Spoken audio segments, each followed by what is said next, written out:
Native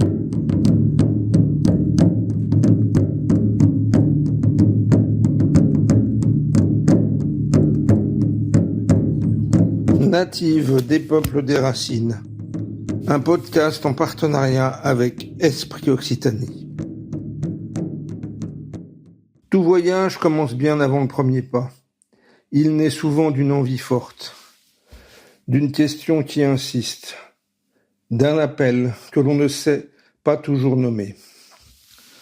Pendant près de 20 mois, Hélène et Didier Cugy vont traverser l'Amérique du Sud, en couple, quittant les cadres habituels pour entrer dans une forme de dépouillement volontaire, moins de certitude, moins de vitesse, plus de présence. À travers leur chemin partagé sur la page Les Bouts du Bout, sur Facebook et Instagram, Bout du Bout, B-O-U-D-U-B-O-U-T-S, ils n'ont pas seulement raconté un voyage, mais une manière d'habiter le monde autrement, dans le temps long et l'attention au vivant. Avant même la rencontre avec les peuples racines, il y a eu un choix. Celui de partir sans itinéraire figé, même si Didier nous expliquera que les choses étaient quand même très préparées. Sans objectif de performance. Avec l'intuition que quelque chose d'essentiel se joue lorsqu'on accepte de ne plus maîtriser entièrement le chemin.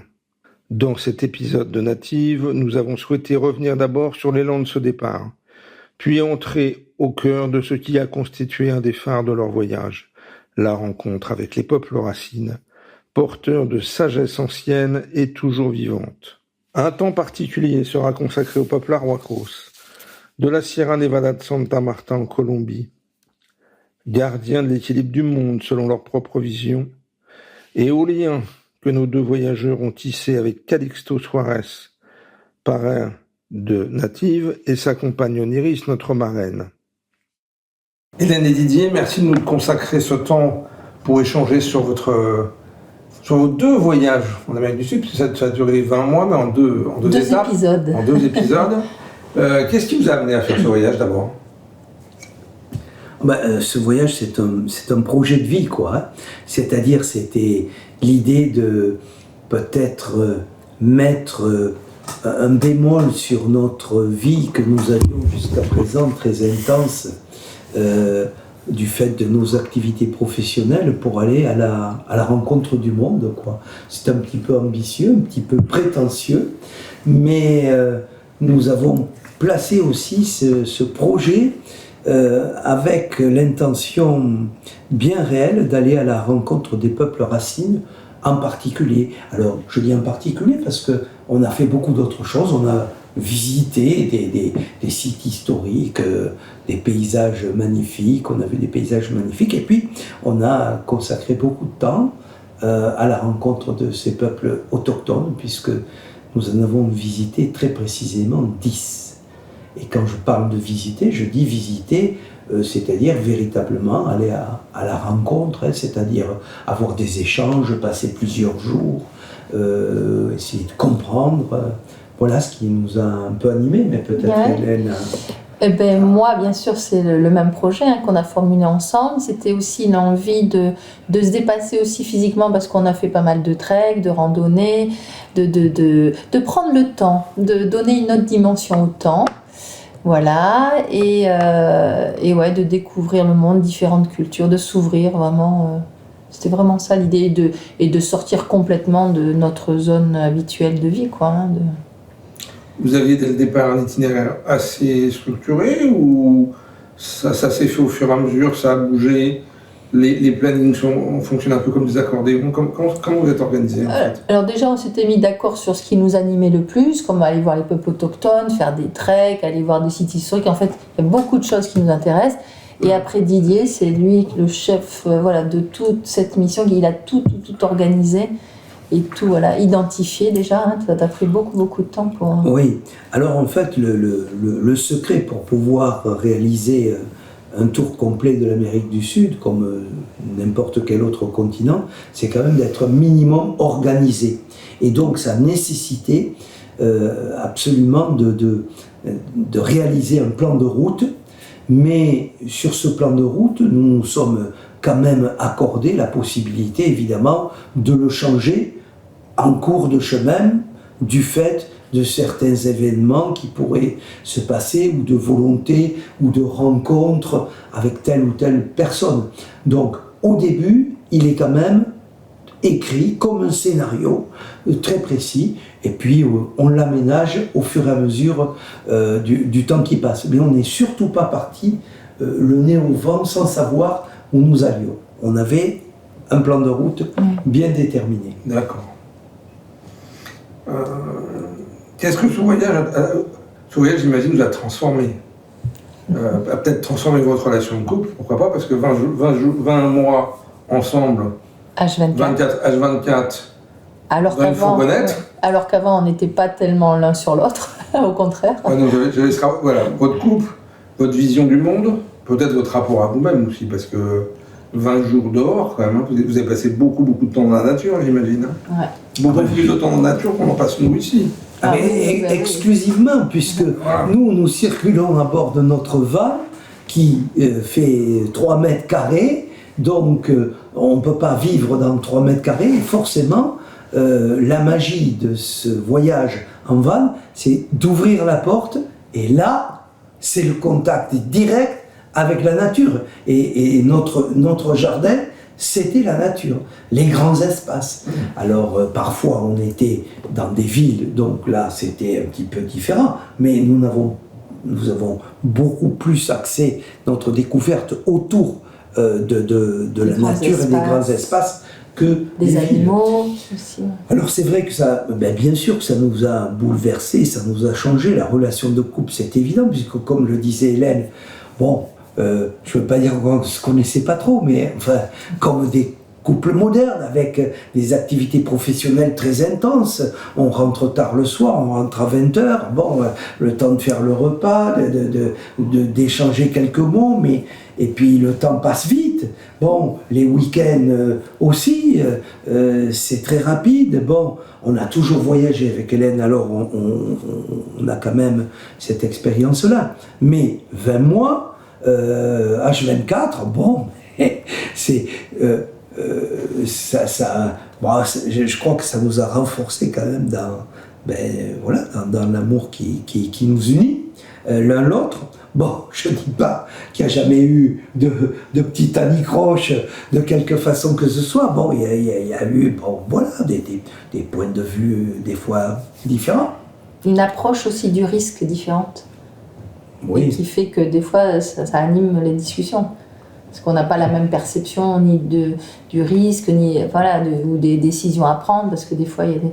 Donc ça, et la vie en fourgon, elle exacerbe en fait ces choses-là, puisqu'il y a des questions de sécurité qui se posent, on est dans des situations un peu critiques quand il y a des pannes, quand il y a des galères, quand il y a des... La moindre blessure peut prendre... Voilà, si on est malade et qu'on est à 5000 mètres, et ben, c'est pas la même chose que... Voilà, donc oui, ça exacerbe, mais ça renforce forcément les liens, et puis ça apprend à chacun de trouver des compléments, ça nous amène à trouver nos complémentarités aussi pour fonctionner ensemble de manière plus fluide, hein, des fois, parce qu'on n'avait pas l'habitude d'être tout le temps ensemble. Non, mais oui, on apprend beaucoup hein, sur le couple déjà. Sur le couple, et puis sur le monde qui nous entoure. En fait, ça re-questionne un peu tout ce qu'on a même appris des fois à l'école. On se pose des questions sur les étoiles. Quand on voit un ciel du désert d'Atacama incroyable, on dit mais oui, mais pourquoi est-ce qu'on voit les mêmes étoiles qu'en France? Donc on re-questionne plein de sujets aussi. Mais le soleil il va de droite à gauche, de gauche à droite. Voilà, des sujets qui étaient anodins dans notre vie ici et qui là-bas prennent un autre éclérage. Des sujets historiques aussi, où nous on est toujours centré autour de notre belle et grande histoire de France ou européenne, mais bon, on prend conscience qu'il y a eu des civilisations antérieures avant la conquête des Espagnols. Tout le monde en Amérique du Sud ne parle, enfin quand on parle de l'Amérique du Sud, on parle principalement des Incas, mais enfin il y a eu des civilisations antérieures beaucoup plus nombreuses, avec très nombreuses, avec des civilisations un peu inconnues pour ce qui nous concerne. Donc c'est vrai que ça nous a un petit peu déstabilisé tout ça. Et puis le fait que quand même on a notamment avec les peuples indigènes rencontré des modes de vie tellement aux antipodes des nôtres que on a appris à leur contact l'importance de se nourrir, l'importance d'aller chercher la nourriture. C'est-à-dire que nous, bon, on est habitué d'avoir le caddie pour aller au supermarché. Eux, ben, il faut aller à la chasse, il faut aller à la pêche, il faut aller à la cueillette. Et tout ça, ça prend beaucoup de temps dans une journée. On a appris aussi la façon dont ces peuples avaient une spiritualité très importante, qui était déterminante dans leur quotidien, chose que nous n'avons plus, nous. On ne sait plus aller chercher de notre nourriture, on ne sait plus, et on ne sait plus avoir une vie spirituelle. Et ces choses-là, c'est énorme, quoi. C'est bouleversant, c'est bouleversant. Alors, ça serait intéressant, peut-être qu'on commence par une question, c'est que en 20 mois, vous avez vu une dizaine de peuples différents dans les différents pays que vous avez vus. J'imagine que l'image que vous aviez en partant et la réalisation que vous en avez aujourd'hui, ça n'a pas grand-chose à voir, en fait. Hein. Je dis ça parce que moi-même, ça fait 30 ans que je les côtoie, et l'image qu'on avait il y a 30 ans. Alors, j'ai jamais été chez eux, mais ça fait 30 ans que je les reçois ici. Et ce que j'ai vécu avec eux ici, ça a complètement bouleversé ma représentation, en fait. Ce que vous disiez, Didier, sur le fait qu'ils sont très, très dans le quotidien, dans l'instant, en fait, alors que nous, on est souvent dans la projection du futur, etc., ou dans le regret du demain. Chez ces gens-là, le regret du demain, ça n'existe pas, en fait. Ils ont tellement de pression pour manger, pour vivre. Pour vivre en paix, en communauté. Voilà. C'est ça, mais l'instant présent, c'est quelque chose de très intense et que nous ne connaissons plus maintenant, parce que moi le premier, voilà, toujours avoir des projets, demain, qu'est-ce qu'on va faire, et notre propre voyage, qu'est-ce qu'on va visiter, etc. Pour eux, c'est qu'est-ce qu'on va cuisiner ce soir, qu'est-ce qu'on va trouver de disponible, et les rapports humains sont voilà, complètement différents. La solidarité qui existe entre ces peuples, en fait, on apprend à une vitesse vertigineuse. Ce qui nous a surpris quand même aussi, c'est derrière la diversité de tous ces peuples différents que nous avons rencontrés, c'est quand même toujours une relation à la terre mère.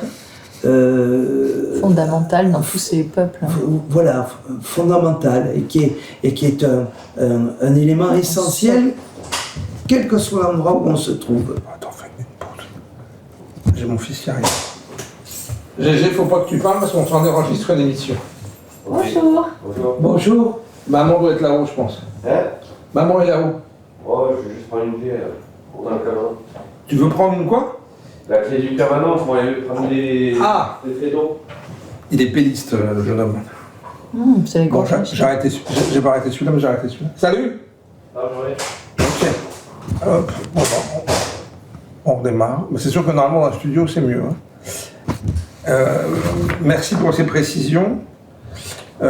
Comment s'est passé les premiers contacts, en fait? Vous avez commencé par quelle communauté? Les Guarani. Ouais. On a commencé par les Guarani. Et vous les avez rencontrés comment? Au hasard. Alors, toutes ces choses-là, toutes ces rencontres, il n'y en a aucune qui soit identique. Les Guarani, on avait l'intention, de toutes les façons, dès le départ, de rencontrer les communautés indigènes.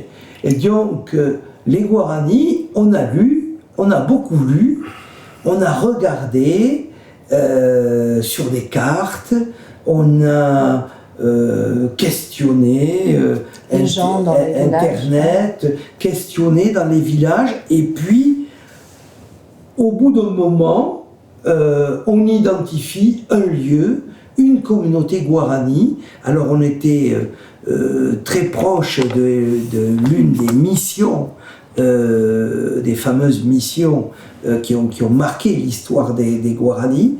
En Argentine, c'était Sant'Ignacio Mini. Et là, très proche de cette mission... on est arrivé avec notre fourgon.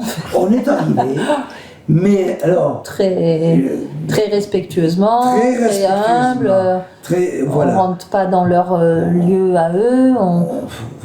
On tente une approche déjà à pied, en allant voir, en allant discuter. Hein, les enfants, c'est vrai que les enfants sont très curieux, ils viennent facilement à nous. Ils sont assez liants, mais on comprend vite que quand on discute avec eux, c'est le cacique qui va décider si on a le droit, on peut venir, on peut mettre un pied véritablement dans la communauté ou pas. Et donc, ces approches-là sont très longues en fait. C'est des approches où, non, on a quand même notre gros fourgon qui on passe pas inaperçu, puis nos têtes d'occidentaux, et là, on va attendre plusieurs minutes, plusieurs heures, qu'il se passe quelque chose. Et puis, le cacique donne l'autorisation, on ne le voit pas encore, et on va le rencontrer. On va essayer de lui expliquer, mais se pose le problème de la langue, parce que dans ces communautés, autour de nous, il y avait très peu de personnes qui parlaient l'espagnol, une seule personne parlait l'espagnol, donc il fallait donc un traducteur avec le cacique. On lui a expliqué notre démarche, qu'on voulait aller à la rencontre des peuples, qu'on voulait d'où on venait, etc. Et tout ça dure très longtemps. On y est arrivé 2 jours et la nuit est arrivée. Et là, il nous a donné l'autorisation, il nous a affecté un terrain où nous avons pu rentrer avec notre gros engin sur le terrain des Guaranis pour y passer la nuit. Mais bon, et puis on a... Et puis le soir, venant, moi j'ai fait des crêpes, hein, je crois que c'est ça, c'était à ce moment-là. Non, c'est le lendemain matin. J'ai l'habitude d'essayer d'abord de leur... pas de leur faire des présents, mais au moins de leur montrer que notre intention, elle est simple, quoi. Elle est dans l'échange. On ne sort pas des appareils photo en faisant des photos. C'est bien ça. On est avec eux. Je leur montre le camion s'ils veulent visiter le fourgon. Donc c'est eux qui viennent aussi un peu à nous. Et puis voilà, on sent que ils sont attirés et craintifs. Ils ont un peu peur.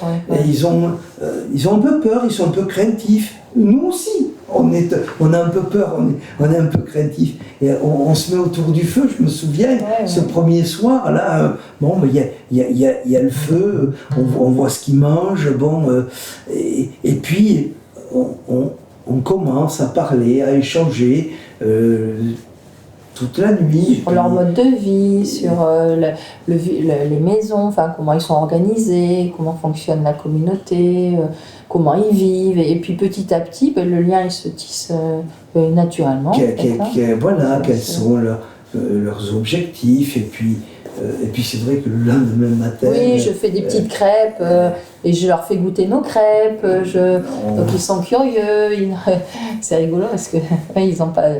Et c'est la première fois qu'ils mangeaient des crêpes, bien sûr, avec du sucre. Ils disaient, tiens, c'est quoi ça? Alors qu'eux, ils ont l'habitude d'avoir toujours les mêmes aliments, comme le manioc. Voilà. C'est ça. Donc on est vraiment dans l'échange, en fait.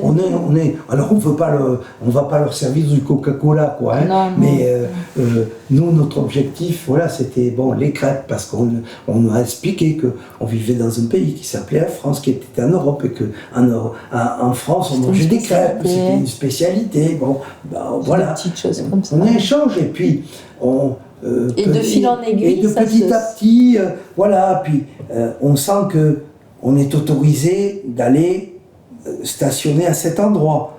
On est autorisé d'être autour du feu, mais pas encore dans le village, vraiment en profondeur. Et puis petit à petit, Il y a le cacique qui est venu. Oui, petit à petit, voilà, il nous autorise de plus en plus à aller visiter les plantations dans le village, et puis on rentre dans le village. C'est des approches, voilà, très longues, difficiles, mais fortes quand même, parce que voilà, et nous c'était quand même la première communauté qu'on rencontrait, donc on ne savait pas très bien. Là maintenant on a un peu plus de pratique, quoi. Ce processus-là, vous l'avez vécu, j'imagine, avec presque toutes les communautés, en fait. Non, oui. Ah oui, c'est toujours le même processus, c'est-à-dire surtout, voilà, c'est progressif, on ne vient pas les bousculer, on attend qu'ils nous acceptent, on attend qu'ils nous ouvrent les portes de ce qu'ils veulent bien nous montrer. Et en fait, ce qu'il faut comprendre, c'est qu'ils sont toujours très craintifs, parce que c'est dans leur histoire. L'homme blanc est pour eux le début de leur problème. Et ils l'ont ancré en eux. Et donc, quand ils voient un homme blanc, c'est vrai qu'il y a un réflexe de protection. Et s'ils sentent que l'homme blanc, parce que voilà, on ne se cache pas, c'est quelqu'un de respectueux, ils voient bien que nous sommes un couple, bon, ils devinent ces choses-là, alors ils sont un peu surpris, parce que pour eux, on a une maison roulante, quoi. C'est quelque chose qui dépasse leur entendement. J'ai vu des photos de voyage, on voyait quand même certains autochtones qui avaient des yeux avec des étonnements du visage, quoi. Quand ils rentraient dans votre camion à voir, j'imagine, le frigo, la douche, le lit, le poste de conduite. De quoi cuisiner à bord. Et donc, on était quand même attentifs. On avait quand même toujours le chef aussi qui nous disait parfois, bon, attention, pas trop. Enfin, on sentait que des fois les chefs, les caciques, ne voulaient pas trop que la population vienne se polluer ou se frotter à une espèce de modernité, quoi. Ils avaient quand même, je parle bien des chefs, un peu une retenue, et même les chefs, chaque fois, c'était les derniers à visiter. Parce que, le camion. Et à visiter le camion, par exemple. Mais ils étaient quand même parce que le camion, c'était quand même quelque chose qui attirait leur regard. Leur curiosité. Pas tant le camion, parce qu'ils connaissent évidemment les camions, mais un camion, une maison roulante, ça, ils ne connaissaient pas, quoi. Et avec le confort dedans. Et avec l'électricité, l'eau, quand on ouvrait le robinet. Non, pas le courant. Dans les 10 peuples que vous avez visités, j'imagine qu'il n'y avait pas de commodités habituelles. Hein. C'est clair, oui. Et j'ai des anecdotes d'histoires d'Européens visitant des communautés, voulant mettre des douches dans la montagne ou des toilettes, tu vois, et c'est l'abandon depuis 50 ans. Mais c'est pas dans on leur a dit que ça servait à rien, on vit dans la nature, Voilà, c'est ça. Et nous, pensons bien faire, on leur a balancé nos outils de modernité. Un truc très étonnant, par contre, j'ai vu dans une communauté, depuis 300 ans, garder en état ce que nous on appellerait une église, qu'ils ont monté dans un village, chez les Codis en Colombie. Et les Codis ont compris que c'était important, donc depuis 300 ans, ils entretiennent l'église. Ils y font une cérémonie, c'est pas du tout leur... Mais ils font bien la différence entre ce qui est usuel et ce qui serait plus spirituel, quoi. Oui, tout à fait. Juste pour reparler de l'approche de ces peuples-là, on a une fois été éconduits quand même. Ça nous est arrivé au Brésil, la seconde fois. Honnêtement, on n'avait pas bien vu. Il y avait un panneau qui était enfoui sous la végétation, qui disait que c'était une réserve. Et on est allé dans ce village, donc toujours aussi prudemment. On a trouvé des gens de la communauté qui étaient très curieux, qui nous disaient oui, venez chez nous. Et en fait, le cacique s'y est opposé. On ne l'a pas rencontré. Et donc, du coup, on a vu quand même la peur panique de tous les Indiens qui nous avaient un petit peu accueillis. Et là, on a dû partir en 2 minutes, il fallait qu'on parte. Quoi. Ah là, oui. Oui, ça, c'était chez les Kadioué. Bon,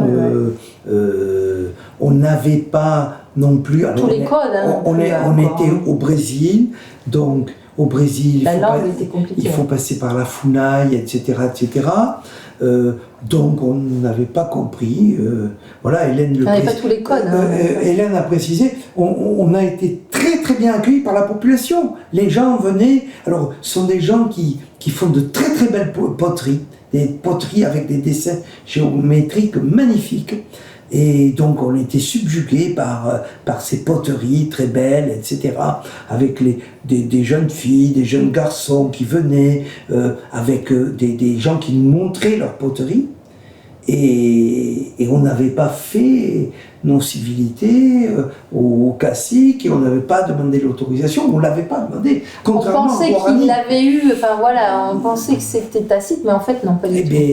Donc le cacique nous a bien expliqué que nous n'étions pas les bienvenus. On l'a même pas vu, c'est eux qui sont venus nous dire vite, il faut que vous partiez. Non, si, on l'avait vu. Oui, on l'a vu et il nous a expliqué que voilà, voilà, on n'avait pas respecté. Ça fait partie on n'a pas respecté les codes. Voilà. Normal. Mais bon, c'est une expérience, quoi. Dans ces 10 rencontres, j'imagine qu'il y a des... Vous avez senti des points communs très forts entre ces communautés, peut-être aussi des singularités. Alors moi, j'ai vu beaucoup de points communs. Ouais, j'allais dire plus de points communs que singularités. Alors, au-delà bien sûr de la langue ou du dialecte, je ne sais pas comment on peut dire ça. La langue. Voilà, la langue, qui bien sûr est différente, les tenues vestimentaires différentes. On sent quand même qu'il y a des fondamentaux, le respect de la terre-mère, le respect des ancêtres. Ça, moi, je l'ai senti dans toutes les communautés. Ça a été vraiment le marqueur très, très fort. Donc ça, c'est vrai que c'était un point commun. Et c'est vrai qu'avec nos yeux d'occidentaux, des fois, on se dit, mais alors, ils sont finalement très similaires. Mais en fait, non, il y a des différences, bien sûr, culturelles. L'habitat n'est pas le même, la façon d'organiser la maison ou le village, mais quand même, ça c'est vraiment des marqueurs forts. Hein. Oui, tout à fait. Le concept de la terre-mère, le concept le rapport à la nature qui est permanent, quoi, hein, et quelque chose de très fort. Alors, il l'appelle de différents mots. Bien sûr, sur le peuple andin, c'est la Pachamama, mais bon, ailleurs, c'est autre chose. Mais il y a une présence spirituelle aussi importante. Et puis, évidemment, des peuples qui ont des traditions totalement différentes. Et moi, je pense en particulier aux Chouars que nous avons rencontrés en Équateur, avec la préminiscence de tous les rituels visionnaires et toutes les cérémonies liées au Temazcal, à la prise de l'ayahuasca, etc., qui sont des spécificités là de plus particulièrement de la forêt amazonienne et plus particulièrement des Chouars. Donc ce sont ce serait une hérésie de dire qu'ils sont pareils, mais il y a des fondamentaux qui sont importants, quoi. Et puis ce traumatisme qu'ils ont vécu et dont personne ne parle, de cette colonisation, de l'arrivée des hommes blancs qui ont été et qui demeurent encore aujourd'hui tragiques pour eux, quoi. Je veux dire. Ils ont tous ce combat de vouloir en effet reconquérir ou récupérer leur terre, ou conserver, ou développer si les terres ont été abandonnées, etc. C'est incroyable. Voilà, ils sont aujourd'hui, ils luttent pour leurs droits, ils luttent. C'est pour ça qu'une revue comme Native est si importante pour être aujourd'hui le relais de ces peuples en Occident, en France en particulier, parce que c'est d'une importance rare si nous n'y prenons pas garde. Et puis de toutes les façons, il y a beaucoup de peuples racines qui ont été exterminés, qui ont disparu sur ce continent. Et puis bon, on a eu la chance, parce que c'est une vraie chance d'en rencontrer 10 communautés différentes, mais dans la réalité, ils sont très très peu nombreux, quoi. Il n'y en a plus beaucoup. Et puis beaucoup se sont fondus aussi dans les pays en question. De vie, ouais. Les Mapuches, je les ai trouvés un peu plus intégrés quand même dans le... Oui, les Mapuches, c'est sans doute ceux qui sont... En apparence comme ça. Voilà, peut-être. Mais... Moi, ce qui m'a surpris, par exemple, ce que je vais vous partager, c'est que on croirait qu'aux États-Unis, par exemple, quoi on croirait? Aux États-Unis, ils ont l'air très très intégrés. Et en même temps, quand tu interroges ce qu'on appelle des caciques, des chamans, etc., ils ont gardé toute leur tradition, c'est comme s'ils avaient une sorte de double vie, en fait. Une sorte de vie extérieure avec nous, parce qu'ils sont dans notre monde, ils sont en ville, ils boivent du coca. Mais en fait, ils ont gardé tu rentres dans un pot, tu vas dans un vrai pot. Je veux dire, peut-être qu'il y a des faux pots ou des vrais pots, j'en sais rien. Et excusez-moi si j'envoie ce mot-là, mais dans leur cérémonie, ils ont tout transmis depuis des siècles et des siècles. Donc ils ont cette capacité d'adaptation presque. Je pense que c'est aussi parce qu'ils ont compris que s'ils ne s'adaptaient pas, ils allaient être exterminés aussi. C'est ça. Et donc du coup, c'est comme avec le christianisme, où ils font du syncrétisme, c'est ça, où vous mélangez certains peuples qu'en apparence, ils montrent qu'ils étaient chrétiens, mais en fait non, ils respectaient leur tradition sous des apparences de chrétienté, entre guillemets.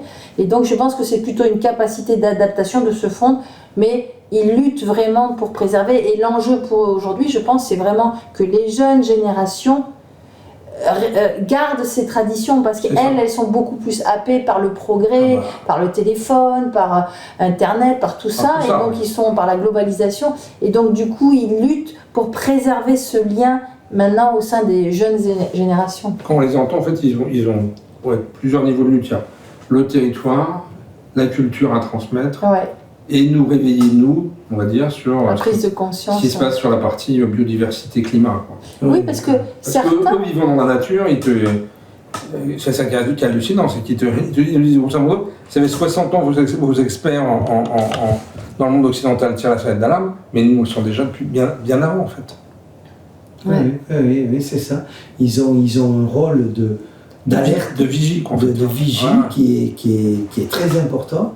Alors, à des degrés différents, là, suivant les différents peuples qu'on a rencontrés, mais c'est quand même quelque chose de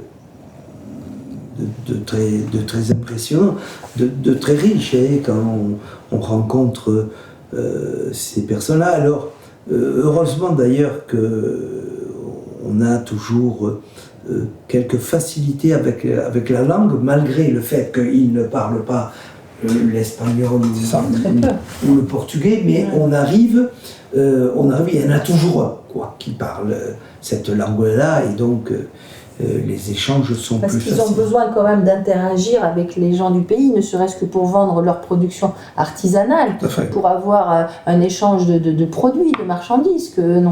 Voilà, donc il y en a toujours un ou deux dans le lot qui, bien sûr, parlent l'espagnol ou le portugais. En fait.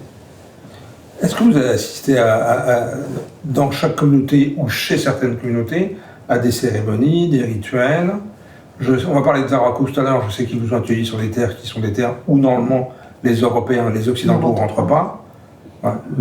Oui, bien sûr, on a assisté à des cérémonies, alors avec des cérémonies complètement différentes.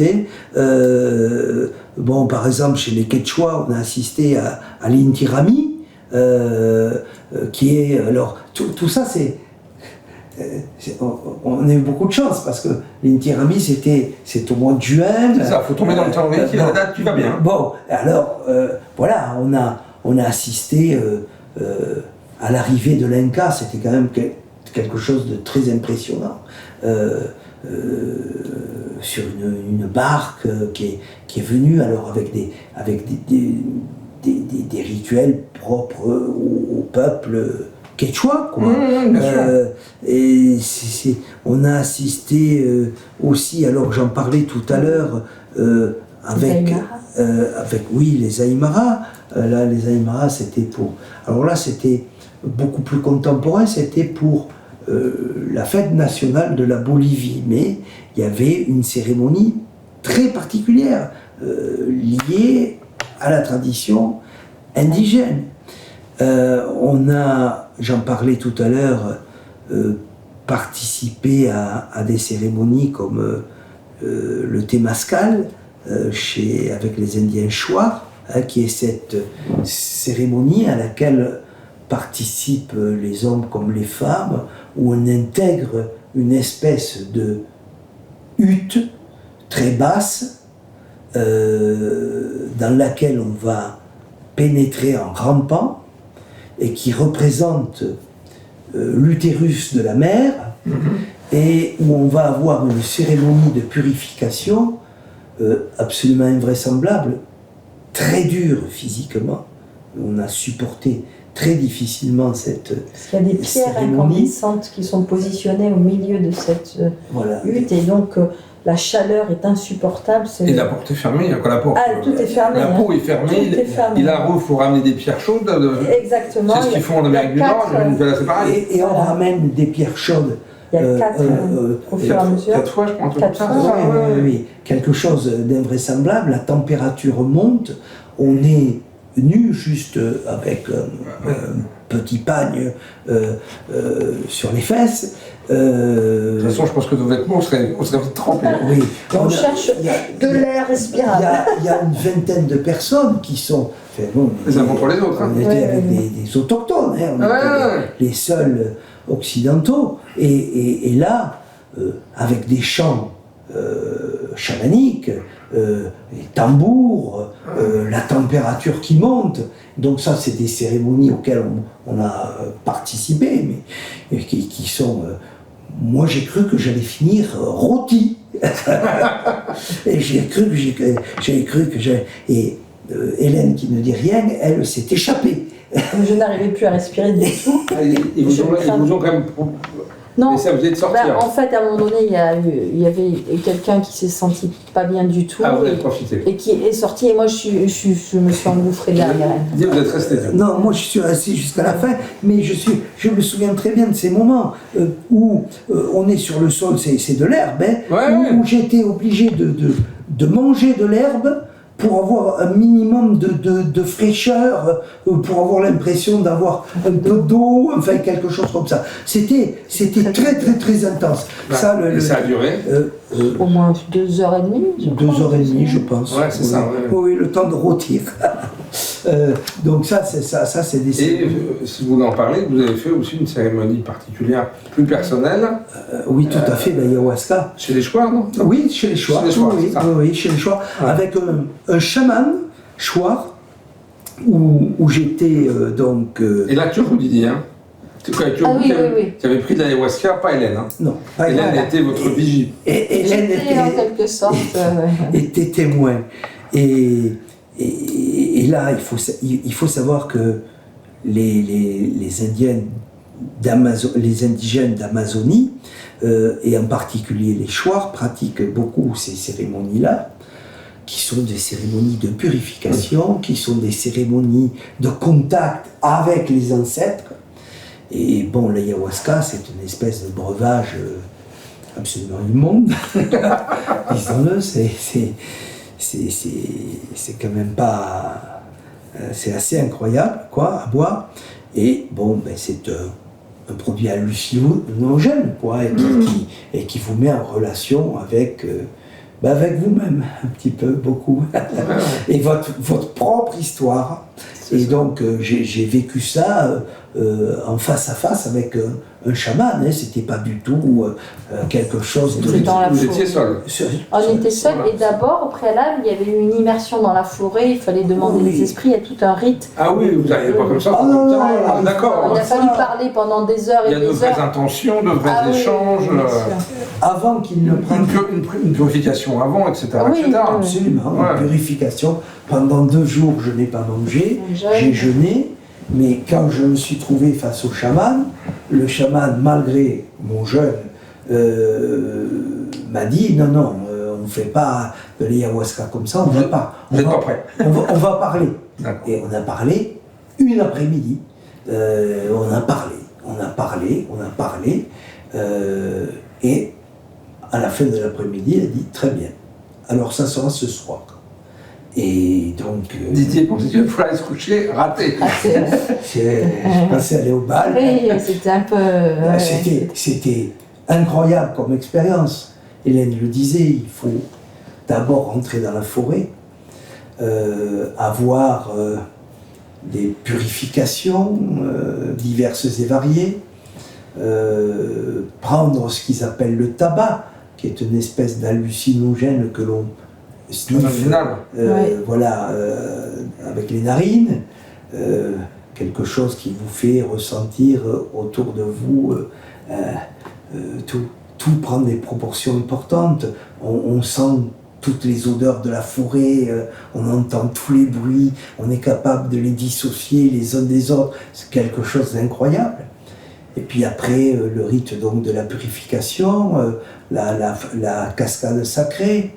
Et puis une fois qu'on a fini, donc, alors je le disais tout à l'heure, donc d'abord une demi-journée de palabres avec le chaman, après le moment en forêt pour être purifié, et puis après la cérémonie elle-même où on est dans une case en tête à tête avec le chaman, avec eh bien, des incantations, de la musique, des chants.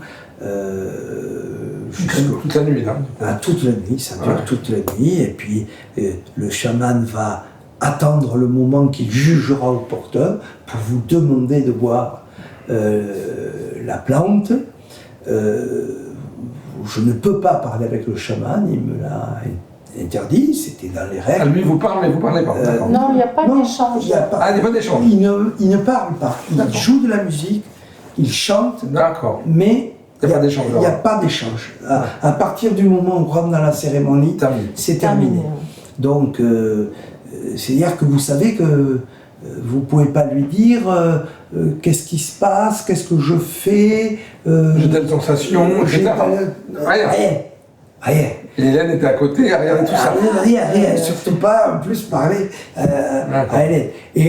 Et donc, ben là, vous voyez, quand le chaman a décidé, il arrête de chanter, il arrête de jouer de la musique. La tasse d'ayahuasca. La tasse, il éteint la bougie, parce qu'il y a juste une petite bougie, et puis là, vous partez pour le grand voyage. D'accord. Le grand voyage de votre vie, et vous voyez votre vie défiler devant vous, quelque chose d'incroyable, et avec beaucoup de vision aussi. Et puis, il m'avait bien insisté, la nécessité de parler à la plante et de diriger un peu les visions que l'on peut avoir. Et donc, c'est une expérience personnelle très intense par rapport aux rencontres que l'on fait, aux gens que l'on... Ah, c'est très loin de nos approches thérapeutiques ici. Hein. Ah oui. Alors, bon, il n'y a pas d'idée. Vous avez fait ici avec des psychothérapeutes, des choses comme ça. Mais ça n'a rien à voir. Moi, de ce que j'en sais, les deux n'ont strictement rien à voir. Rien à voir. J'ai vraiment rencontré, voilà, mon père. On a eu un dialogue, mais c'est quelque chose d'incroyable. Je crois qu'il faut le vivre pour il faut le vivre pour le comprendre, probablement. Mais enfin, bon, j'essaie de mettre des mots précis sur ce qui s'est passé. Et avec quand même, il faut le préciser, un problème physique important parce que on vomit beaucoup au cours de cette cérémonie. Voilà. Ce qui n'est pas très agréable. On est d'accord. Mais on pourrait peut-être en venir aux Arhuacos, puisque c'est là que Native est intervenu. Hein, pour nos auditeurs, le média Native a aidé Didier et Hélène à aller rencontrer les Arhuacos dans des conditions un peu sympathiques. Puisqu'on a une marraine et un parrain chez les Arhuacos, Oniris et Calixto, que vous avez rencontrés, qui vous ont accueillis. Donc là, vous êtes restés un temps assez long avec les Arhuacos. On est en Colombie, dans la Sierra Nevada de Santa Marta. Les gens qui ne connaissent pas, c'est la plus haute montagne en bordure de mer. Hein. C'est ça. Voilà. Pour les Arhuacos, c'est les Codis et les deux autres peuples qui sont là, les Wiwa et les Canquamos. C'est une maquette du monde, en fait. C'est assez surprenant. Hein. Ils disent que tout ce qu'il y a sur la planète est là. Et alors, on parlait tout à l'heure des règlements climatiques et de biodiversité. Et là, ils disent, mais on voit très très bien que ça je vais prendre un mot d'ici pour qu'on comprenne bien, que ça déconne. les neiges éternelles fondent, et les codis m'ont dit que les neiges éternelles, c'était l'esprit des anciens. Oui, Un jour, j'ai un mamou codi ici qui me dit « Jean-Pierre, c'est comme si j'avais visité les tombes de tes grands-parents. » Quand tu penses, t'as froid. Et ils disent que les rivières, que les torrents qui descendent de la montagne sont pollués, que les oiseaux meurent, que les arbres vont mal, etc. Et pourtant, Sierra Nevada, on est quand même un peu à l'écart de notre monde. Hein. Oui, c'est ça. Alors ils ont quand même, ils sont persuadés que voilà, ils sont au cœur du monde. Hein. C'est comme ça qu'ils appellent la Sierra. Voilà, la Sierra de Nevada Santa Marta, c'est le cœur du monde. Et la rencontre que nous avons eue a été exceptionnelle. Je disais tout à l'heure que Native jouait un rôle fondamental dans la connaissance des peuples racines pour les Occidentaux que nous sommes, mais on s'est rendu compte aussi à travers cette mise en relation qu'on pouvait aller beaucoup plus loin avec tout le travail qui a été fourni par Native depuis des années. Oui, on connaît très très bien les deux représentants que vous avez vus. Moi, Calixto, je le connais depuis 20 ans, et Oniris, qui est sa compagne, je la connais depuis 4 ou 5 ans. Donc, voilà. Et puis on se connaît bien, Didier aussi et Hélène. Hein. Chers auditeurs, venez pas frapper à ma porte pour me demander d'ouvrir la porte des oracos. Je pourrais pas, parce qu'ils m'ont posé des questions sur vous avant d'ouvrir la porte aussi. Voilà. Nous avons su, nous avons compris. Ouais. Et Calixto, qui vous étiez, est-ce que tu les connais bien, comment vous qualifiez, etc. etc. Et Calixto lui-même nous a expliqué qu'il avait eu plusieurs réunions avec les Mamos. Donc les Mamos, c'est les chamans. Hein. Les chefs spirituels. Les chefs spirituels, voilà. Pour que les Mamos acceptent notre venue. Ouais. Parce que ce qu'il y a d'incroyable, c'est que là, autant sur l'ensemble des peuples racines que nous avons rencontrés, je pense que toute personne qui aurait été comme nous, respectueuse, dans une bonne attitude, tranquille, d'écoute, de temps passé, au dialogue, aurait pu les rencontrer. Sauf les Arhuacos. Eux, c'est pas la peine d'envisager de rentrer dans leur territoire si vous n'avez pas les codes qu'il faut. Il y avait un projet aussi avec. Oui. Mais vous ont reçu aussi, parce qu'il y a le projet du collège, dont on parlera, etc. Mais les codes... Il fallait venir au nom de l'association. Vous ne pouvez pas venir en tant qu'individuel. Voilà, les codes nous ont Il n'y a aucune activité touristique dans ces communautés-là, il n'y a rien. Oui. Ils sont complètement fermés, hein, ils sont même clôturés. Oui, mais je ne connais pas, parce que moi, cher auditeur, moi j'ai un handicap physique qui fait qu'aller marcher là-haut, je ne peux pas, mais je les connais depuis 25 ans, donc je sais que ce n'est pas du tout ouvert. Voilà. Et que si vous rentrez... J'ai appris une fois qu'une femme était rentrée, alors pas chez les Arhuacos, mais chez les Codis, en se prétendant amie avec des gens que je connais, qui accompagnent les Codis depuis des dizaines d'années. Quand les Codis ont su que c'était faux, elle a mis 2 minutes pour partir. Oui. Mais nous, on a vécu des moments extraordinaires, alors pilotés par Calixto, bien sûr, qui a une autorité naturelle sur l'ensemble... de la communauté. Et dès qu'on est arrivé, on est passé par les cérémoniales de purification. Hein, puisque voilà, vous avez retiré vos bijoux, vous avez des bijoux, vous avez retiré vos montres. On ne rentre pas avec du métal. On n'a rien quand on voyage. Hein, oui, je sais que ces peuples-là ne veulent pas qu'il y ait de... Absolument. Et donc on a eu, avec l'un des Mamos qui nous a fait, comment dirais-je, purifier aussi nos pensées. Purifier nos pensées, jeter tout ce qu'il y avait de mauvais, négatif. Prendre tout ce qu'il y avait de positif à travers des cérémonies, hein, à travers des bouts de tissu, et puis après... le bain dans la rivière. Le bain dans la rivière, très fraîche. Bon, les filles d'un côté, les garçons de l'autre. Voilà. Ça a été un beau moment de complicité avec une des Arhuacos qui était là. le bain dans la rivière, parce que c'était les premiers moments que je partageais en tête à tête avec elle dans l'eau. Là, c'était magique, c'était vraiment Et magique. vous avez rencontré aussi des femmes chamanes? Oui, maman. Des saïgas, quoi. Alors, Oui. Oui. je ne sais pas comment ils les appellent chez les Arapos, je connais le terme chez les Kogi. Les mamans. Ils appellent Non, des saïgas. il les appelle maman. Ah, il les appelle maman, tu vois, Mais il y en a très peu quand même, c'est très récent. Parce que j'ai eu Intéressant, Hélène. j'ai eu une discussion avec eux. J'en découvre sur ces peuples en permanence, en fait. Non, parce que moi j'ai eu une discussion avec eux quand même, parce que je leur ai dit, oui, mais la place de la femme, parce qu'il y a beaucoup d'hommes quand même chez les mamans, et ils m'ont avoué que c'était quand même assez En récent. 35 ans, Hélène, en 25 ans de réception ici, ce n'est qu'en 2017 où j'ai vu arriver une femme chamane Kogi accompagnée de son mari C'est très et récent. d'un autre chaman. Oui, c'est très Pendant récent. 25 ans, je n'ai reçu que des hommes. Oui, ils me l'ont expliqué, ils m'ont avoué, ils m'ont dit, bon, je t'avoue Hélène que c'est très récent et qu'on a des progrès encore à faire. Non, mais c'est bien. Et là, j'ai rencontré une petite fille qui était destinée à être maman. Et là aussi, pour moi, ça a été un peu étonnant, enfin, ça m'a beaucoup questionné parce que cette petite fille ne pouvait pas aller à l'école. Elle était à l'école des chamans, du coup. Elle allait, en fait, avec son grand-père, parce que ça se transmettait dans la famille, et donc elle allait recevoir des enseignements de la part des mamos et pas de l'école. Et donc, elle était aussi un peu à l'écart des autres enfants. Donc, aussi, ça m'a questionnée. Et j'ai gardé le lien avec elle. C'est quelque chose qui nous a un peu questionné en disant, bon, cette petite fille, vraiment, comme dit Hélène, elle était élevée vraiment à part. Elle nous a conduits quand même, c'était très très émouvant. Elle nous a conduits à la montagne sacrée. Et ça, je crois que on a vécu un moment incroyable, c'est-à-dire qu'à l'intérieur même de la communauté des Arhuacos, il y a des lieux qui sont plus sacrés que d'autres. Ouais, toute la montagne est sacrée, mais Bon, Oui. toute il y a des territoires... toute la montagne est sacrée, tout est sacré. C'est ça. C'est-à-dire que chez eux, un caillou, déplacer un caillou, ça a une conséquence.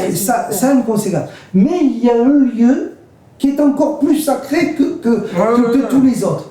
Et ils nous ont amenés. C'était très très émouvant. Ça, c'était pas prévu. Non. Moi, j'ai eu Calixto texto avant que vous arriviez. Il m'a dit on leur fera quelques surprises. Là, quand il m'a dit ça, je me suis dit ça va être des trucs comme ça. Bon, et c'est vrai que on est allé avec cette petite fille et d'autres mamans. 4 ou 5 mamans. Quand très on émouvant. est sommet de la montagne, qu'on voit toute la Sierra. Donc là, vous étiez à 3 000, 4 000 alors. Non, on n'était pas si haut. Non. On n'était peut-être pas si haut. Mais c'est pas la plus haute. Ouais. C'est la montagne sacrée. Voilà. D'accord. Oui, ça n'a rien à voir avec la taille. En fait. Non, c'est un mot. Et là, elle est sacrée parce qu'en fait, on voit à 360 degrés. Et on voit toute la chaîne. Ah, On d'accord. embrasse toute Donc, la tous chaîne. les sommets enneigés. Et là, voilà, et avec leur poporo qu'ils utilisent toute la journée. Chers auditeurs, vous avez tapé sur internet Poporo, P-O-P-O-R-O, parce qu'un jour j'ai un ami qui a demandé aux Arhuacos et aux Kogi de leur expliquer ce que c'était. La réponse a duré 17 heures et ils ont dit on n'a pas fini. Alors, Oui, ça reste un mystère d'ailleurs. c'est tout à fait exact parce que c'est. Alors, bon, Bon, on peut dire ce que c'est une calebasse Oui. dans laquelle ils mettent de la chaux, donc des coquillages qui sont Broyé. cuits et broyés. Et en fait, ils prennent des feuilles de coca qu'ils mâchent dans la bouche et ils font un mélange avec un bâton entre la chaux et La coca. et la coca pour faire une sorte de chewing gum pour qu'on se comprenne. Et ils frottent ce bâton sur le poporo et ça crée une sorte de cale Qui grossit. qui grossit. Moi, ce qui m'a quand même extrêmement surpris dans tout ce que j'ai entendu là-dessus, c'est qu'un jour j'ai un maman Kogi qui me dit Jean-Pierre, suivant la forme du cale et suivant la forme du cale, c'est l'outil employé, on sait dans quel état est la personne qu'on a en face de nous. C'est-à-dire que si le truc était abîmé, esquinté, Ça traduisait. ça traduit un état probablement de non-sérénité, on va dire ça comme ça. mais cette chose-là était incroyable. Là. C'était déroutant au début. Au sommet de la montagne, bon, c'était incroyable, mais je reviens un peu à la chronologie de ce qui s'est passé. Une fois qu'on a fini, donc, parce que la montagne sacrée, c'est à la toute fin. Et je pense que...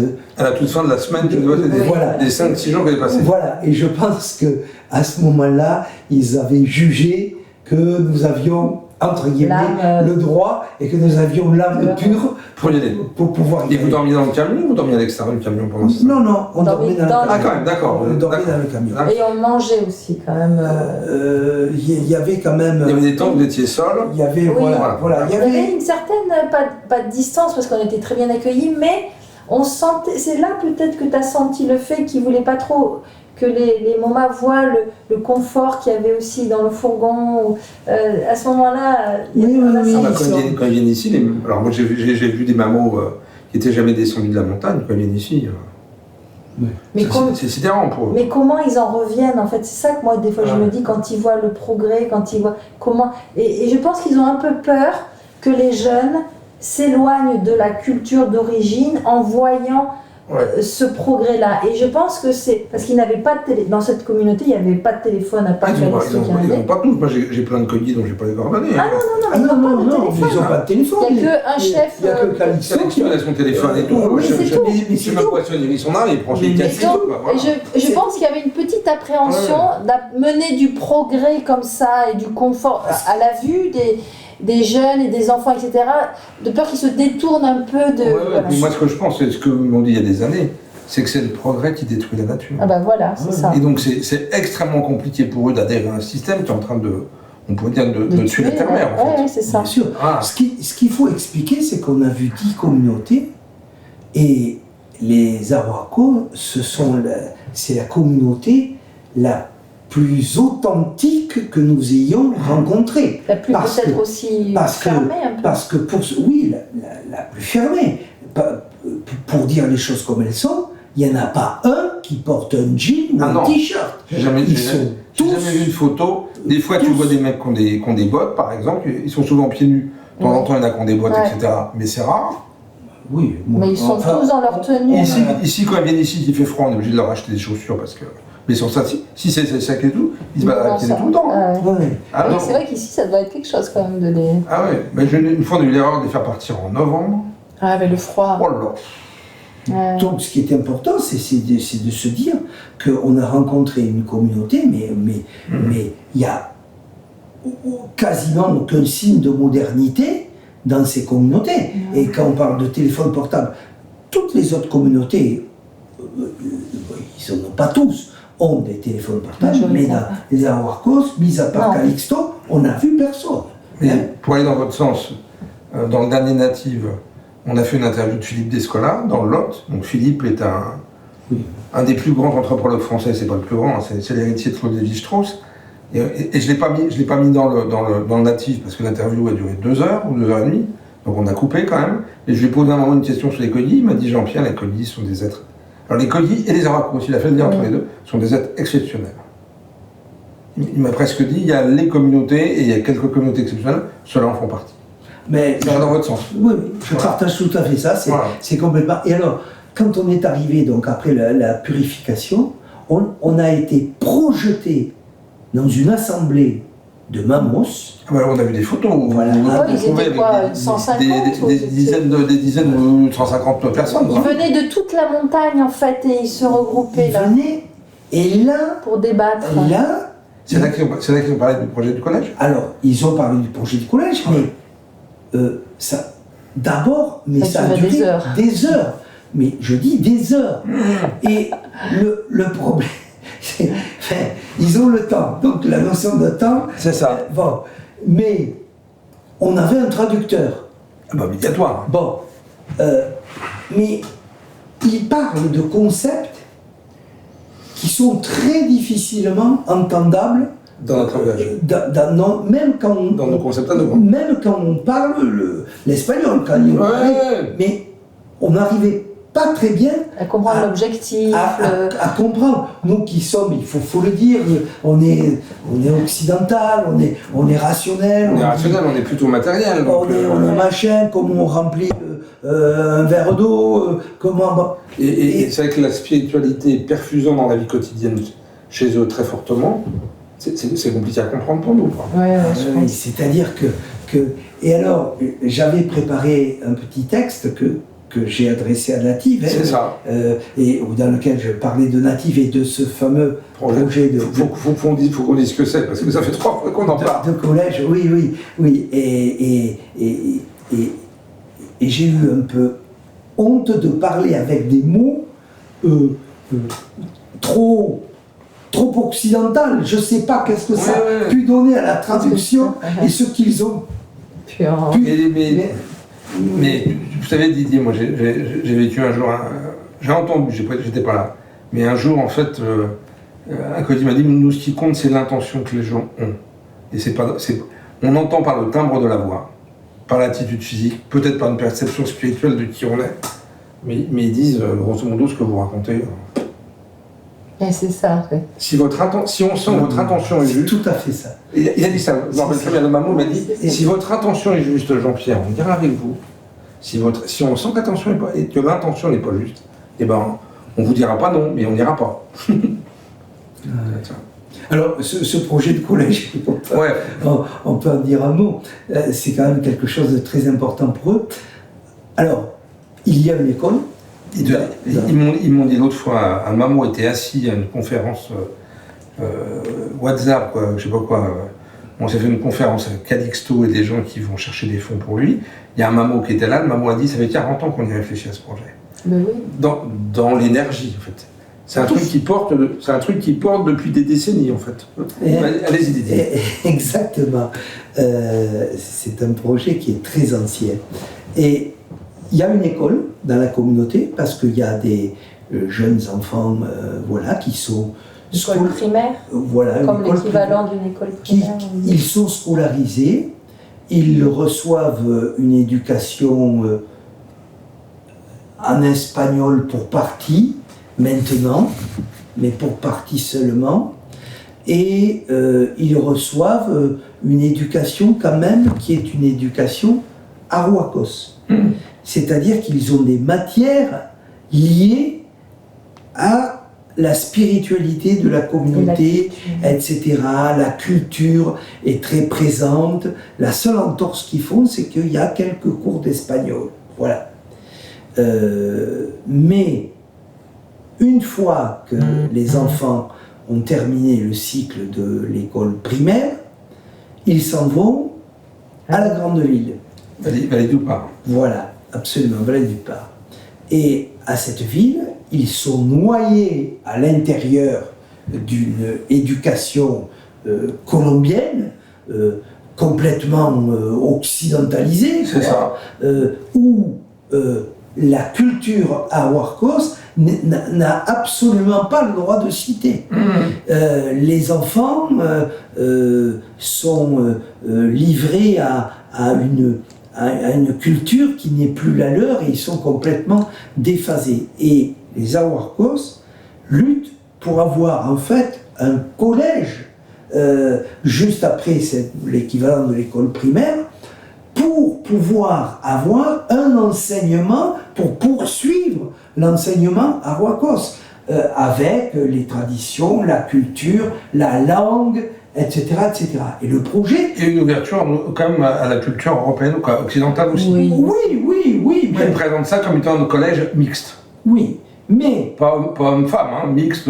mixte... biculturel, en fait. Mais, parce que ce qu'il faut savoir, c'est qu'aujourd'hui, elle n'est pas du tout mixte. Elle n'est que occidentale. C'est ça. Elle est que arhuacos en primaire, en fait, ou fortement arhuacos. Oui. Et après, le cataclysme doit être terrible. Et ils perdent des jeunes qui, du coup, quittent la communauté. Bien sûr. Oui, et il y a des jeunes, parce que ils sont happés par la ville. Et le modernisme. Et puis, voilà. Et donc, les lumières de la ville, comme dirait Chaplin. Et donc, pour eux, c'est excessivement important, ce projet de collège. Et nous avons vu combien ils y étaient attachés. Tous, ils ne parlent que de ça. Nous nous sommes rendus sur les lieux du terrain, on a bien vu l'endroit où allait être réalisé ce collège, et bien évidemment, ils n'ont pas les fonds nécessaires pour pouvoir mener à bien ce projet. Alors, nous sommes... Donc on est plusieurs en Europe à chercher des fonds. Alors au départ pour financer les études, Et après, d'après ce que je sais, une fois qu'on aura les études et qu'on aura l'équivalent d'un permis de construire, les autorités colombiennes, régionales et nationales, financeraient une bonne partie du collège. Il faut qu'elles se mobilisent. Mais c'est en tout cas, c'est le message que je porte moi et qu'on est plusieurs à porter auprès des Aracos.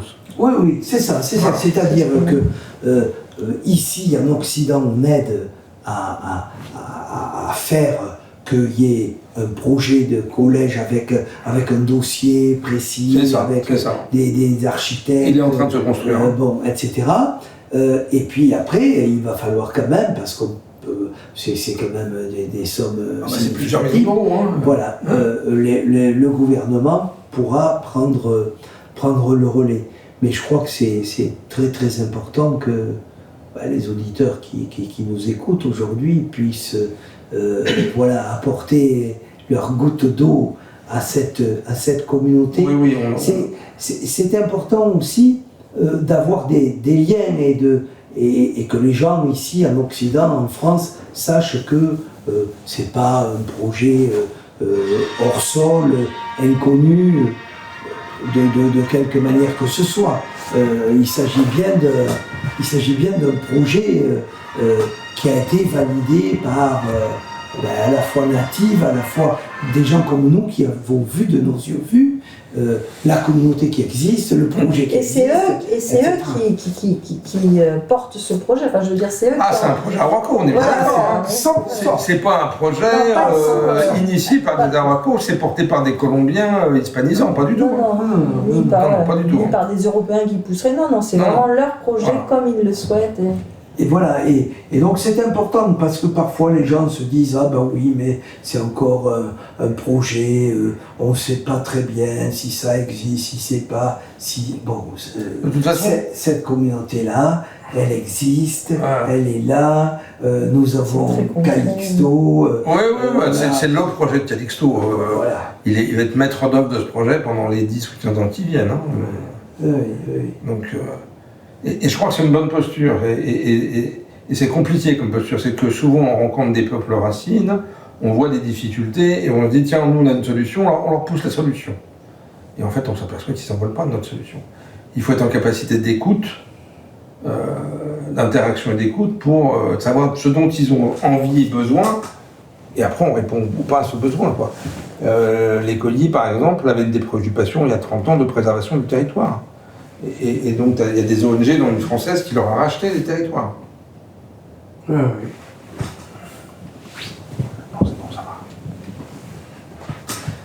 va. Le temps passe quand même, ça fait une heure qu'on discute. Qu'est-ce que vous pourriez dire en conclusion de tout ça ? Et après, on parlera de la suite, puisque vous n'allez pas vous arrêter à l'Amérique du Sud.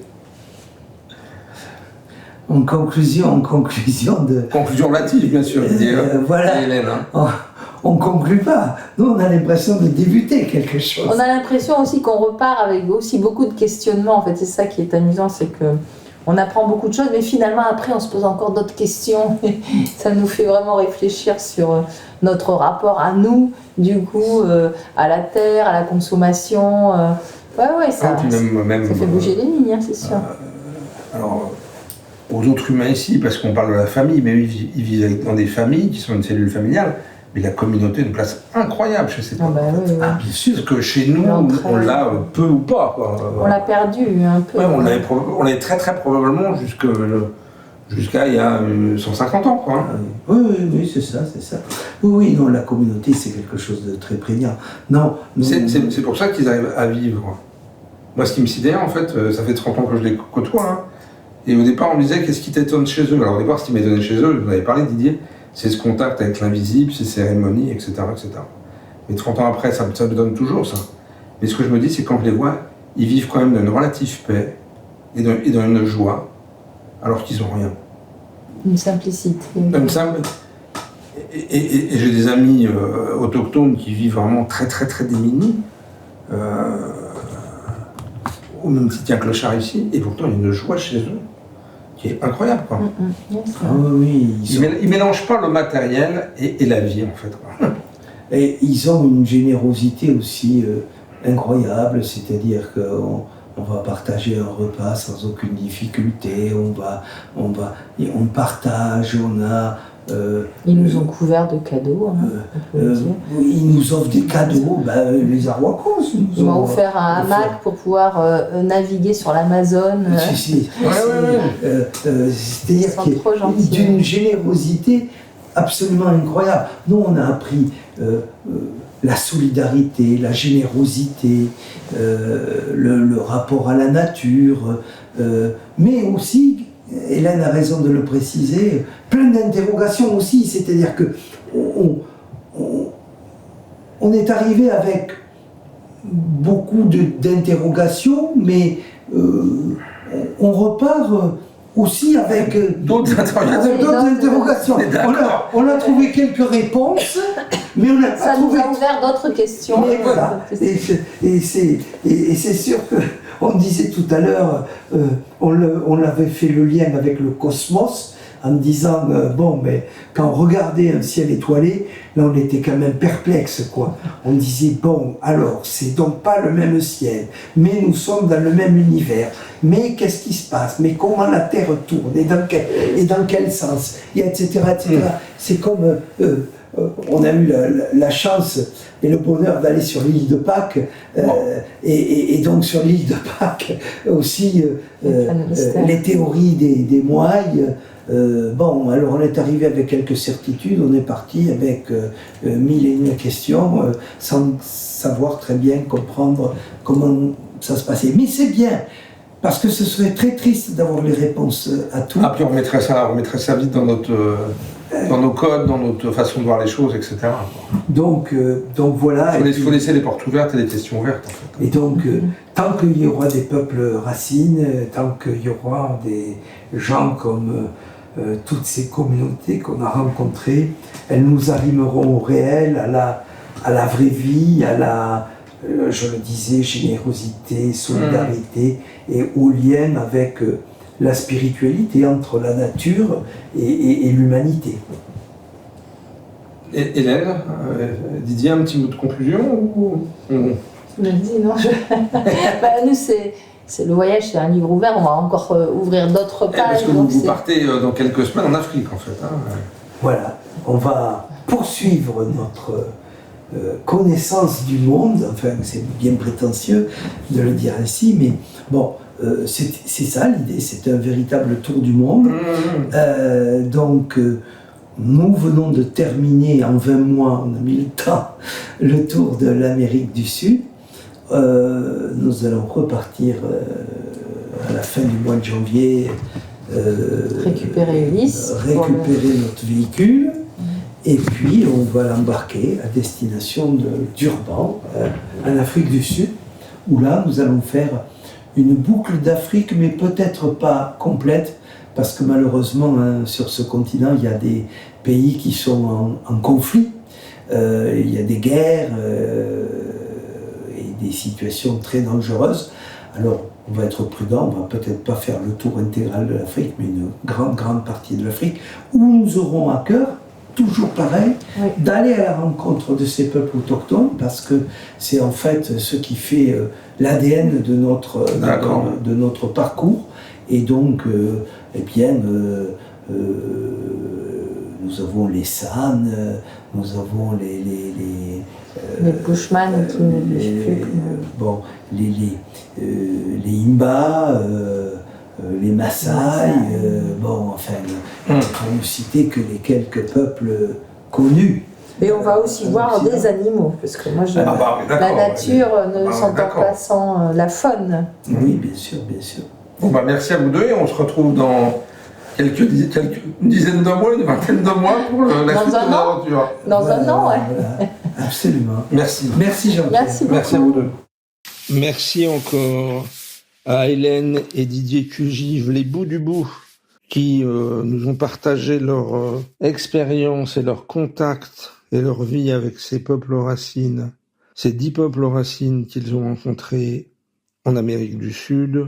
Et Didier nous a aussi partagé son expérience très très forte lors de sa cérémonie de prise d'ayahuasca. Merci à eux deux. Quelques compléments d'informations autour de Native. Vous pouvez nous retrouver sur le site www.org revue-native.com. Vous y trouvez bien sûr une boutique avec tous nos numéros à vendre, toute notre collection, des formules d'abonnement, des achats numéros, etc., etc. En visitant le site, nous vous offrons aussi toutes les semaines un article en accès gratuit, qui n'est pas un article de la revue, qui est un article fait pour le site et les réseaux sociaux. Vous pouvez aussi nous retrouver sur les réseaux sociaux de Facebook, d'Instagram et de LinkedIn. Voilà, quelques petits conseils de lecture, des livres que j'ai lus dernièrement qui m'ont beaucoup plu, touché, etc. La voix du chaman, un manuel de pouvoir et de guérison chez Mama Édition, préface de Laurent Huguelit, de Michael Arner. Un manuel irremplaçable qui permet de comprendre et de pratiquer la transe chamanique sans plante, avec pour sonnet un tambour. Une référence mondiale entièrement mise à jour par Laurent Huguelit, l'auteur de Mère, avec qui nous avons eu des interviews dans des numéros de Native et avec qui nous avons aussi eu un portfolio. Un livre qui m'a beaucoup touché, de Val Plumwood, La crise écologique de la raison, préface de Baptiste Morisseau. Je lis quelques lignes. La crise écologique est une crise de la raison. La raison a été transformée en véhicule de domination et de mort. Mais elle peut et doit devenir un véhicule de libération et de vie. Voilà. Val Plumwood est une philosophe et militante australienne. Ses ouvrages ont constitué une contribution majeure à la philosophie de l'écologie et de l'écoféminisme. Voilà, ça c'est chez PUF. Laurent Huguelit, dont on a parlé, Amour, force et lumière. Le chamanisme expliqué par les esprits, chez Mama Édition. C'est le tome 1, L'Aigle Royal. Imaginez un voyage à travers les mondes avec pour guide et enseignant l'Aigle Royal, la Vierge des Andes, l'Esprit du Tabac et leurs invités surprises. Enfin, nous allons parler de l'ayahuasca. Si le sujet vous intéresse, vous pouvez vous procurer chez Guitre et Daniel Ayahuasca, cérémonie, vision, soin, le chemin des plantes sacrées de Yann Kounen et François Demange. Enfin, un petit rappel, l'exposition Hommage de Franck Desplanques, magnifique exposition qui présente 7 communautés sur la planète à travers de 200 photographies, plus des textes, etc., sera présentée à Muret du 15 mars au 30 mars 2026 dans 2 salles, la médiathèque et une autre salle qui s'appelle la Maison des Associations. Chers auditeurs, je vous salue et je vous donne rendez-vous pour une prochaine émission. Bonne journée.